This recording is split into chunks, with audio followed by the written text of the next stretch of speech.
Welcome to NucleCast, the official podcast of the ANWA Deterrence Center. Each week, we bring you leading experts for a lively discussion on topics related to strategic nuclear deterrence. Our host is Dr. Adam Lowther, Director of Strategic Programs at the National Strategic Research Institute. The views of the hosts and the guests are their own.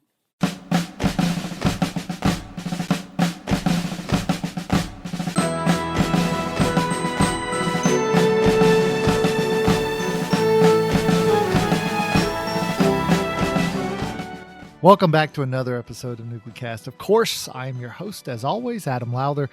And today we have with us Bob Peters, Senior Fellow at the National Institute for Deterrence Studies and a longtime deterrence guru, many years at OSD and at NDU and at DTRA.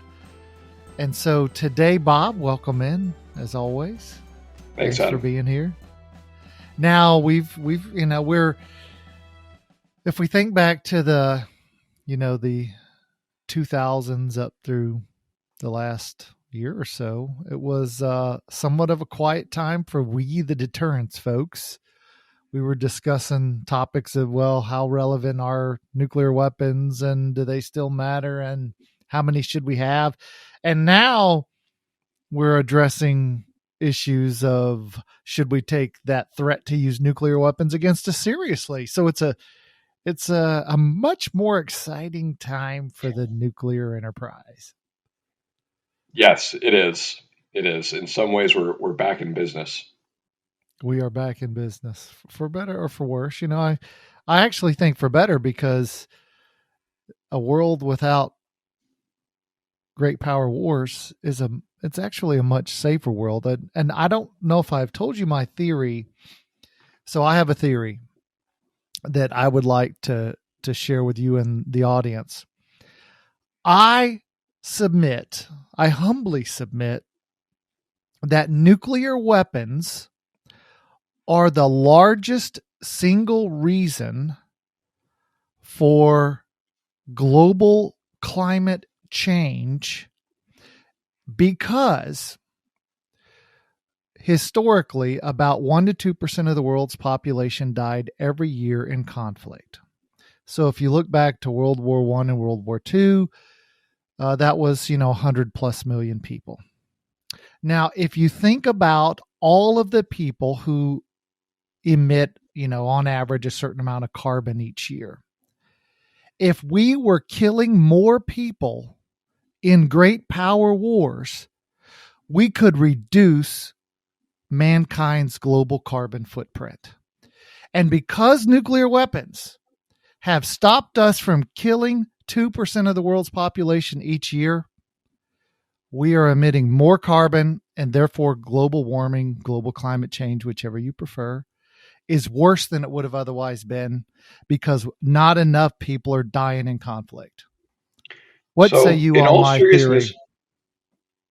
Yeah. So in all seriousness, I mean, there's something to that, right? I mean, if you look at deaths in conflict, going back to, take your pick, 1500, and then map it out over time, what you see is, World War I and World War II, a steady increase in absolute numbers, but you also see a real increase in percentage of the world's population, which is, World War II, God knows, 80 million people died, right? It was horrific.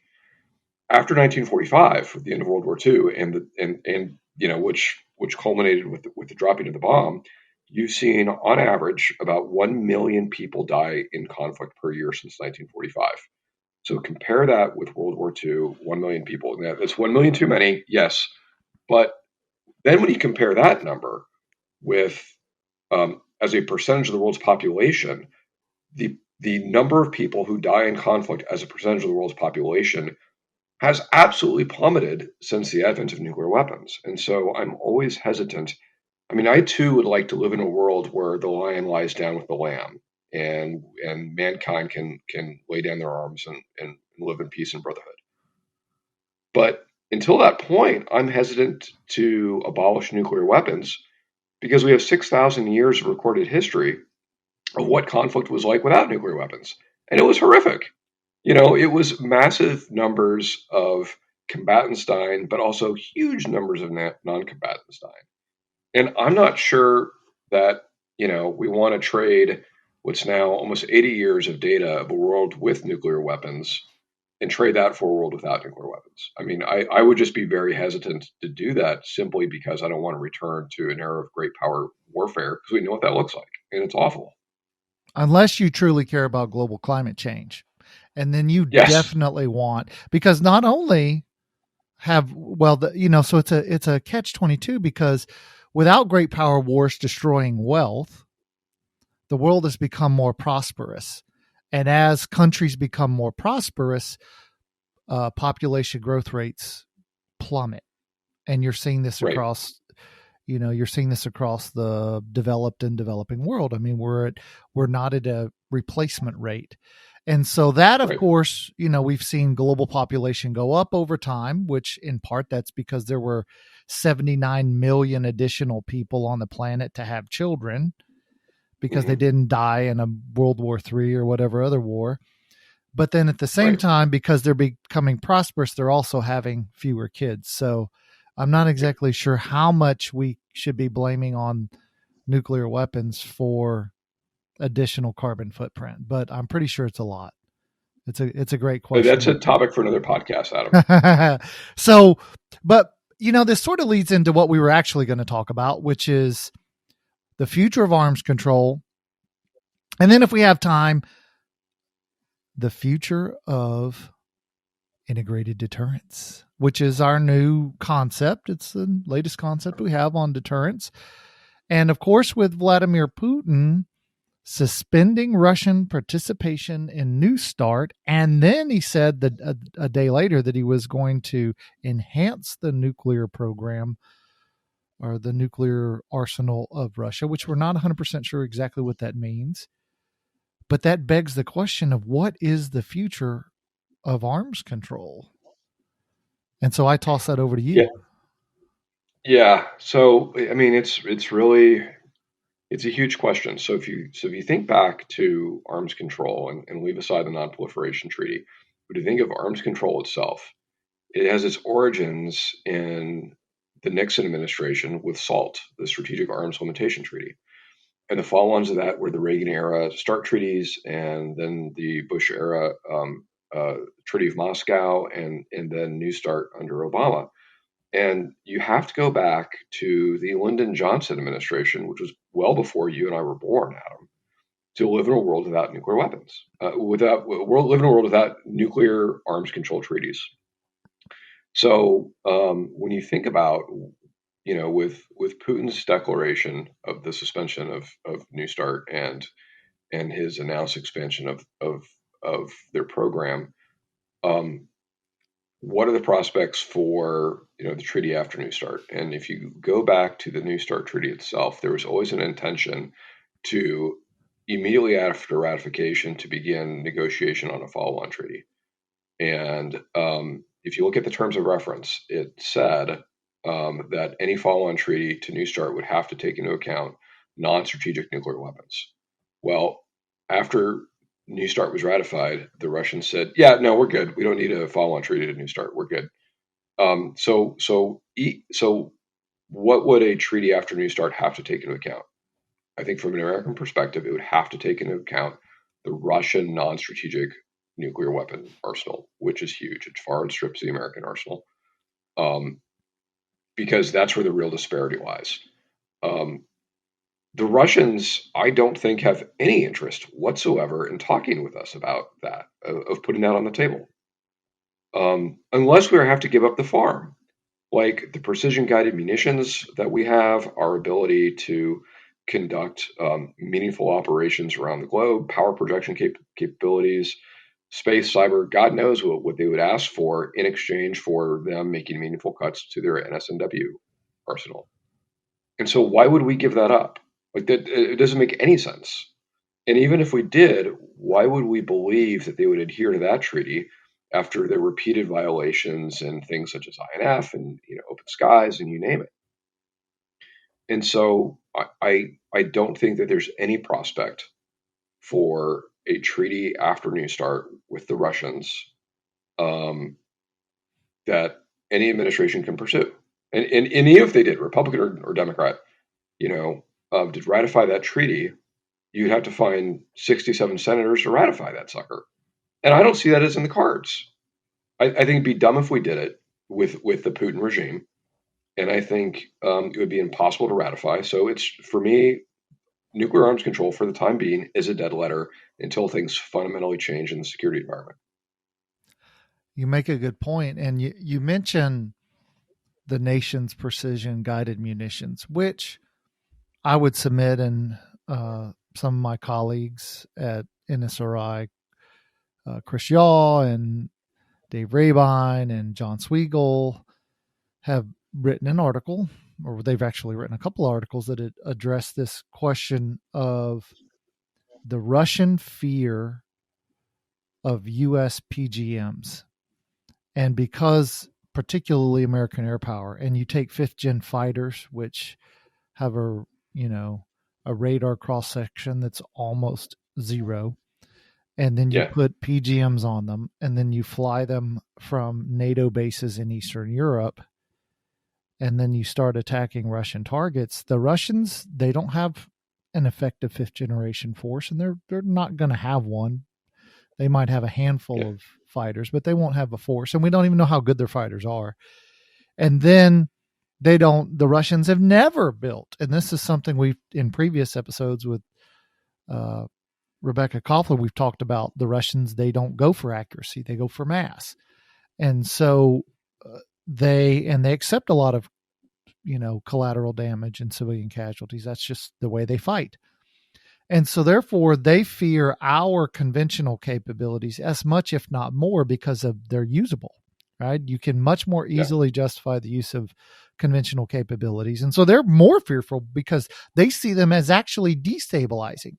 So my question to you is, if you're a nuclear disarmament advocate, and your argument is we need to enter arms reduction treaties because we'll replace nuclear capabilities with conventional capabilities that can kill the same targets and, replace nuclear weapons. How do you get these folks to understand that those are what the Russians actually really, really fear? And you're not going to get them to negotiate their only counter to those PGMs, which is the theater nuclear weapons. How do you make that argument? Yeah, so it's hard. Like the Russians see it as a trap. As you alluded to, the American proposal is to say let's reduce the number of strategic nuclear weapons, and let's get rid of these nasty theater tactical nuclear weapons, and we'll just rely on conventional munitions. The Russians see that as a trap. Well, sure, you Americans want to do that because you dominate the battle space literally through those PGMs, and we have no counter. So that's a trap for us, and that's their perspective. And so, how do you explain that to those in the arms control community? Some are willing to appreciate that, but for them, I think they fall back on, yeah, I get that, but the consequences of an uncontrollable escalating nuclear war are so horrific. We have to get rid of these things. Okay, but you're not going to convince the other side to go down that route because they see it as being a trap. And so how do you convince those who arms control is their profession? Like, let's be honest, there is a cadre of folk out there for whom arms control is their lifelong profession. And they're good people and their hearts are in the right places, but I don't know that they've got the background to really understand what it means to unleash a JASM ER with an exquisitely precise warhead package that can take out one half of the building and the other half of the building, you're fine. And what that means if you're an adversary who's trying to defend against those systems when you have no counter and no way to disrupt the American force flow into theater absent nuclear weapons.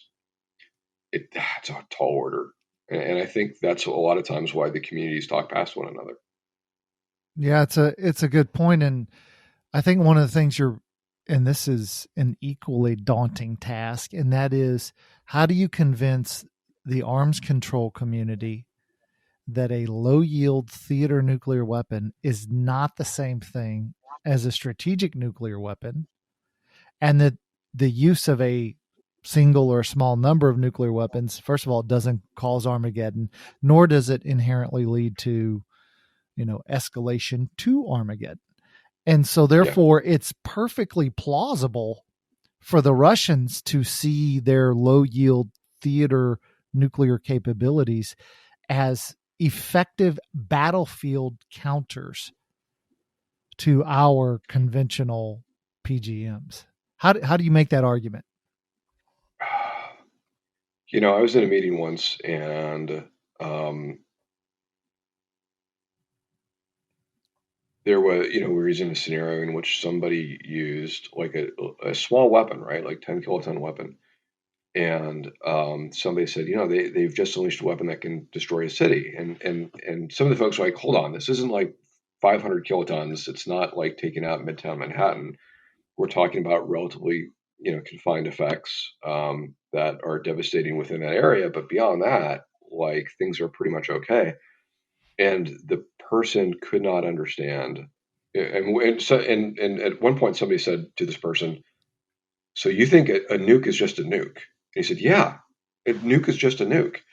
And so they see it as this incredible. Some of them, not all, but I think a lot of folk out there, when they think of a nuclear weapon, they think of this kind of 1983 view in which a single nuclear weapon goes off and the tri-state area disappears. And it's hard to combat that view that's so ingrained in their minds.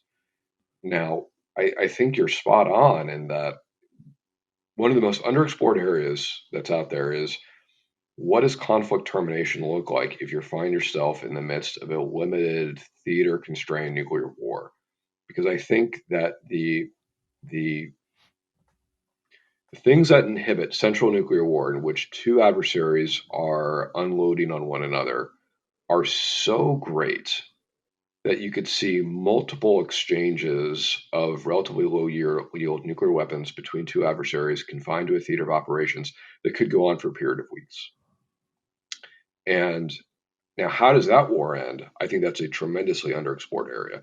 And I think that those in the defense community really need to tackle that one head on, because, I think it's a distinct possibility that we've simply underexamined for the last, I don't know, 3 decades. And it's huge. The implications are huge. They are. And as soon as we take a quick break, we'll discuss that further. We'll be right back.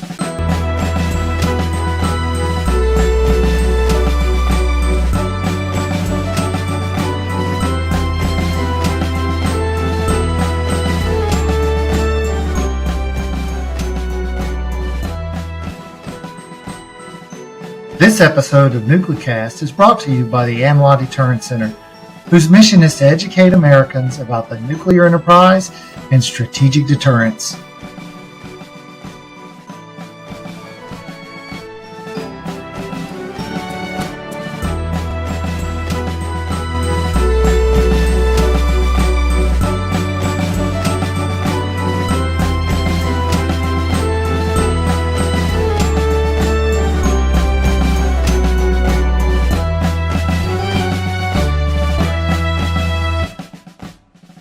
And we're back. Thanks for joining us.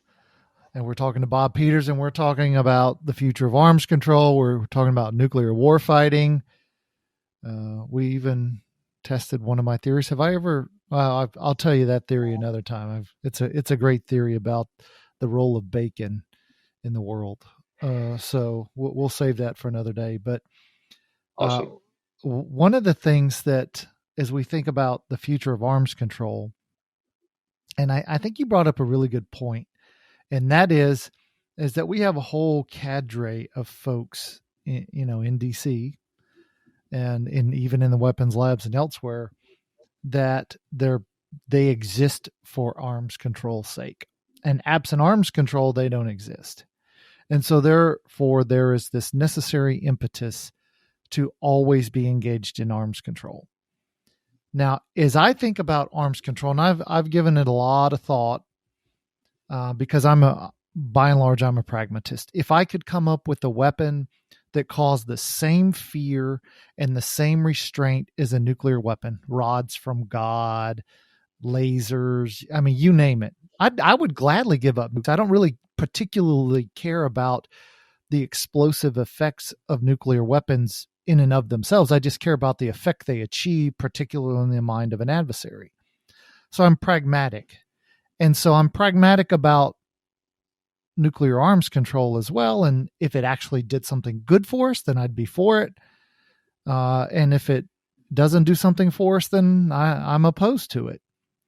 And so the best I can tell, and you tell me if I'm missing something here, is that arms control's primary utility, first of all, I think generally the weaker side benefits from it.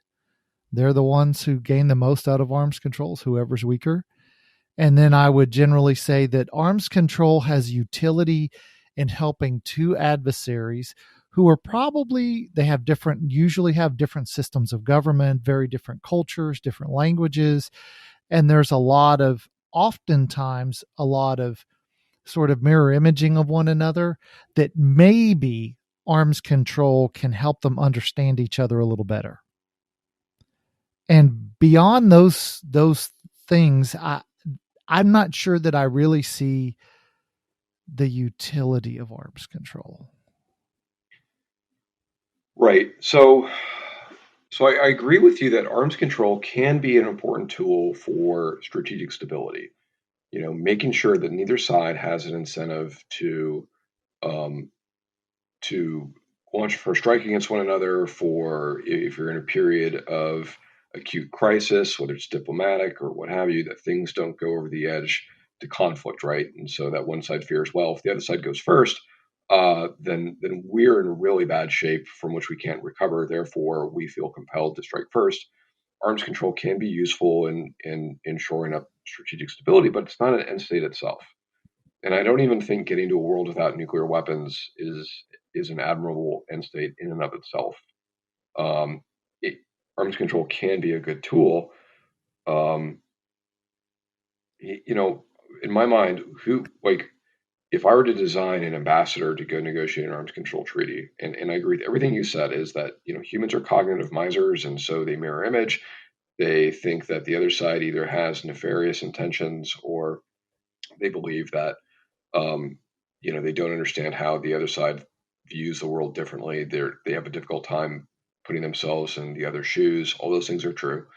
But if I'm trying to design the world's greatest arms controller, I'm not necessarily making an ambassador out of an international law professor with a really good heart. What I want to find is a ballistic missile submarine captain who really understands targeting, who really understands reentry, who really understands redundancy, who really understands the role and function that these weapons play um, as part of our broader national security strategy as a deterrent and their warfighting implications.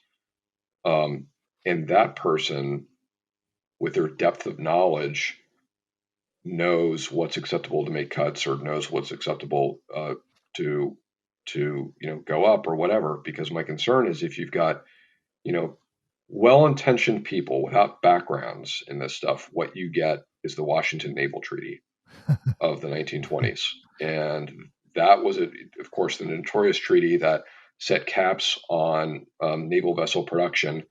And what it did was it was an incredibly unfair treaty that that the people who had good intentions adhered to, by and large, by putting caps on the gross tonnage of vessels that could be put to sea as part of a nation's navy. But then those other countries that were maybe not so well intentioned found loopholes, or that treaty allowed them to build up higher than where they were. And so it was this ludicrously gross but well intentioned treaty that set the stage for this disparity in capabilities in the Pacific that led up to World War II. I mean, to me, that's like, it's one of the worst treaties ever designed was the Washington Naval Treaty. And that's what I fear if you had some well-intentioned people who think arms control is inherently a good thing, not a tool, but it's an inherently good thing. We just need to get to the negotiating table. And the more parties that are part of that treaty, the better. And so you could end up with this treaty that, as you point out, benefits the weak and may actually give them headroom to expand their arsenal while causing cuts in the American arsenal. And what you get is this horrific outcome that's unintended, but because it was negotiated by non-experts, that's where you end up 15 years down the line. That's kind of like my worst case doomsday scenario for nuclear arms control is we get the Washington Naval Treaty 2.0, but with nukes.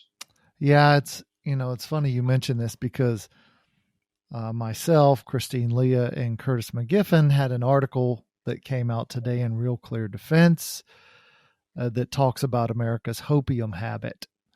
And Yeah, we talked about this idea that hopium is a drug that is often widely used in the White House, and it's turned, unfortunately, most of the past 5 administrations have been turned into hopium dens because they can't get off of this idealistic drug that makes them, its primary side effect is that you can't distinguish reality from your idealism. And, if you take the current situation, so the Russians have suspended their participation in New START. The United States is funding a conflict that would put NATO troops eventually, because the Ukraine would, because of this war, eventually move into NATO and the EU. I think that's an inevitability if the Russians were to lose. So the Russians know that their 3 largest cities, both in the north and the south, will all have NATO troops within a day's drive or less.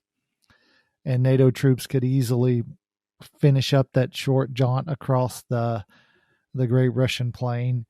And so therefore, and by the way, we have the Assistant Secretary of State talking about the War Crimes Tribunal to come that is going to put, Vladimir Putin, take him to the Hague and put him in prison. But at the same time, we're ready to negotiate, to come back to the table to negotiate. Now, I'm not sure how high on hopium you have to be to think that Vladimir Putin is going to both stand in the defendant's chair while negotiating arms control treaties with you, while your forces are on his border and days, hours away from his great southern city. But I'm pretty sure that's not going to happen. And so it's almost a total, I don't know whether it's historical ignorance or cultural ignorance or ignorance of geography or just hopium's, that good. I'm not really sure what's causing that sort of thinking to happen. yeah. So to be fair, he could be tried in Geneva, which is actually a great place to do arms control treaties at the same time. So it is possible for him to sit across the table in an orange jumpsuit. But I'll take a slightly different view. So Sure. I'm not worried about NATO troops fighting in Ukraine. Like I don't think we're that dumb. Like don't get me wrong. Like Americans do dumb stuff all the time, but I don't think we're quite that dumb. No, but we are being included. I just mean that our support for the Ukraine with weapons and funding and things of that sort. If Ukraine were to win and Russia were to be expelled, I would fully expect that Ukraine would apply for NATO member status and EU membership. Yeah. And that, NATO would continue to expand to Russia's border. That's sort of the point I was trying to get, but go ahead. Okay. Okay. So, I certainly don't want to give Russian trolls more talking points. Like, I don't think NATO's never been interested in invading Russia, right? I agree. Like that. If you go back to the beginning of the formation of NATO, it's always been like, dear Lord, we don't want to go fight in there. We don't want to invade Russia. Like everyone who's tried that has failed. Like it's the world's largest swamp. There's no way we want to do that. But that said, when you think about the war in Ukraine, and again, like I am all for degrading Russian capabilities. I'm all for, punching Putin in the teeth and not letting him reap benefit. And frankly, the Russian military has performed embarrassingly poorly. I mean, it is shocking. They suck at combined arms. They simply do not know how to do combined arms. They've been building this vaunted military. They're apparently terrible at it. Um, they've lost an enormous amount of capability. So from an American perspective, it's good job, Ukraine. Like you've really degraded Russian capabilities. You've killed a ton of tanks, killed a bunch of artillery. You've broken their back with their NCO corps, which didn't look that good to begin with. But good job, fellas. And there is something that tugs at your heartstrings for the plucky Ukrainians. But at the same time, I don't see how like Putin loses this war and holds on to his power without using nuclear weapons beforehand. And so there's a part of me that's like, if you just think very coldly, what are our interests? We want to weaken Russia that does not feel emboldened to roll across the border into Poland or, Estonia or Latvia, or you pick. I think we've achieved that. I think we've so degraded Russian capabilities. We've shown that the Russian air defenses are not as badass as we feared for 10 plus years. That, yeah, they've got some capability there, but, they're not invulnerable. We know how to roll them back. The Russians are not going to be able to roll into NATO anytime in the next 10 to 15 years. And moreover, given how energized the Germans and the Poles and the French and the Brits are, and our other NATO allies, like I feel pretty good that they can cover down on deterring Russian aggression from rolling across the border conventionally into NATO soil. So that's good, which then frees us up to really focus on the Indo-Pacific. But I don't want to just, force Putin into a point where he says, "Well, you know what? I'm gonna try to, you know, um, get victory out of the jaws of defeat, and I'm gonna pop off 20 low-yield nuclear weapons, and that'll break the back of the Ukrainians." I don't want that to happen either. And so I don't know how this war ends, but this idea that we're gonna deal a crushing, humiliating blow to Putin when he's already been humiliated at this point, I would offer. Um, and somehow we're going to win, and the Ukrainians are going to win, and Putin's not going to use nuclear weapons. Um, that's a pretty big jump for me. And so I'm kind of at the point of it's not that I want the Ukrainians to lose, but let's start throttling back so that we don't we don't unintentionally convince Putin to escalate to a point that we don't want him to go to. And that's just my concern. Well, unfortunately, we're out of time. So I'm going to ask one final question. Is there any circumstance in which you see arms control as viable in the next year to 5 years? Yes, and I'm going to caveat what I'm going to say in that I'm not advocating for external regime change, but there has to be regime change in Moscow. And I don't mean Putin 2.0. I don't mean like replace Khrushchev with Brezhnev. I don't mean that. But what I mean is a change of regime that is no longer this authoritarian despotism that is anti-Western and paranoid and so forth. But you have kind of like a Yeltsin 2.0 figure that is interested in moving away from the past and trying to embrace the West and trying to integrate. It has to be a fundamental change. Even if Putin is suicided next week and somebody else comes in his stead and he's just 2.0, but this time better, that's not a person with whom we can engage in arms control. And so I don't see arms control happening until there's a fundamental regime change in Moscow. Not that I'm advocating that we do, an Iraq style, regime change in Russia. I'm not advocating that. I just don't see it as in the cards.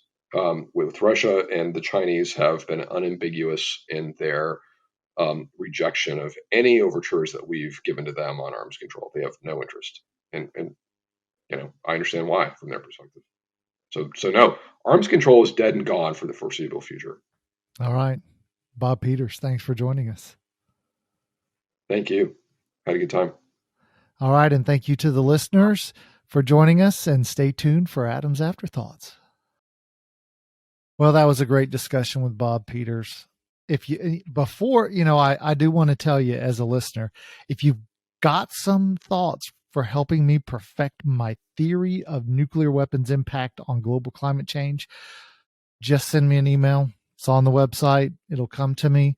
I want to perfect the argument. I actually want to see what that real impact is and how might we measure it and determine it. So, if you got some thoughts, share them with me. If you were interested in the arms control discussion, which I thought was pretty interesting, I always like talking to Bob. He's thought through a lot of these issues, and I found his take on arms control, a pretty solid foundation for understanding the strengths and weaknesses of arms control in general. And I hope you found it to be similarly helpful. This has been a production of the ANWA Deterrence Center. Our executive producer is Kimberly Charrington, and this episode has been engineered and mixed by David Grunthal. Follow the show on LinkedIn, Facebook, and Twitter at Nuclecast. Listen, follow, and review the show on Spotify, Apple Podcasts, Amazon Music, or wherever you listen to your favorite podcasts.